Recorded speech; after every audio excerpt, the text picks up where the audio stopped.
don't sweat the technique. Woo! Alright guys, it's your old pal DJ Technique, still coming at you from the 206 Seattle, Washington, Pacific Northwest. Yeah, it's soggy up here, but we have all sorts of awesome benefits. Anyway, this is it. This is the Prodigal Denon MCX8000. I opened it up last night, and to my extreme great satisfaction, I found out that this unit is doing everything that I sent it in for that was wrong, except for it's much worse on this one. It has the brake stop bleed over still, the screens freeze up much faster, and essentially it is more of a big hunk of crap than the last one that I had right out of the box. Much more spotty. I spent hours last night trying to upgrade firmware. Every setting in Serato, every setting on this mix board is turned to the slowest, stupidest settings possible, and it still just literally can't handle it. Yeah, I don't know what to say or do. It's just really sad. We're going to go ahead and adjust the brake stop all the way up on decks 1 and 3 here. Now it's doing a nice slow stop like it should. Here's the brake stop on decks 2 and 4. You can see it's all the way off. Now it's doing a real slow down. As soon as I move this, it kills it. Oh, and look at that. The deck froze up. So as you can see, this mix board is literally worse than the one I mailed in. At this point, Denon has had the mix board longer than I have. At this point, I have paid $1,300 for a mix board that has never worked properly. At this point, I have struggled with Denon's customer service much worse than I struggled with Pioneers, to be honest. And I'm heartbroken. I'm really sad. I don't know what to do.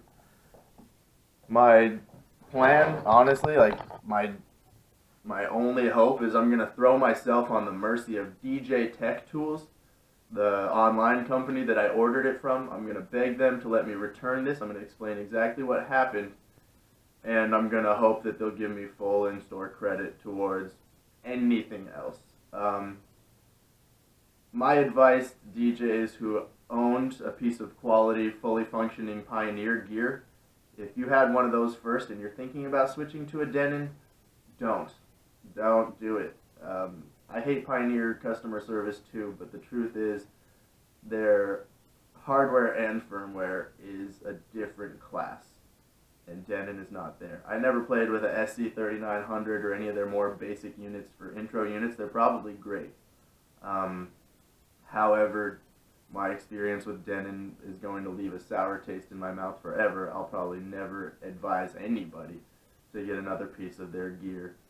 That's about all I got, dude. I'm sorry. I don't want to come off as a pessimist, but yeah, I've just been getting bent over on a lot of gear lately, and yeah, it's at that point where it's like becoming so frustrating. It's making me want to take some time off of the whole DJ scene or something, because I can't take the fucking frustration anymore. Sorry for my language, but it's too much for me, dude. I'm gonna lose my mind. So everybody keep spinning. I might have to go back to being a bedroom DJ for a while, but literally, like, whatever it takes, like, just don't let them get to you. If you bought a $1,300 car at a used sleazy car lot, they would still bend over backwards if you brought it back with some ugly, blatant mistakes that make it impossible to actually use as a car. Even a dirty dealership would do that. And I'm not going to go through another 2 months without a unit that I never got to enjoy a functional experience with. That's crazy. So I wish all of you luck if you have this unit. If it works great for you, That's awesome. And I saw the potential in it. I wanted this so bad to work. But the truth is, the one pitch step feature that I really liked about it, it's becoming available on many other controllers now.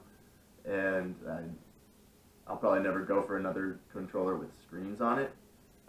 Nobody I know who owns the Envy really finds that necessary or functional or useful. It just tends to slow everything down. I mean, literally, I have the controller adjusted to 10 milliseconds on the latency, the computer to 20.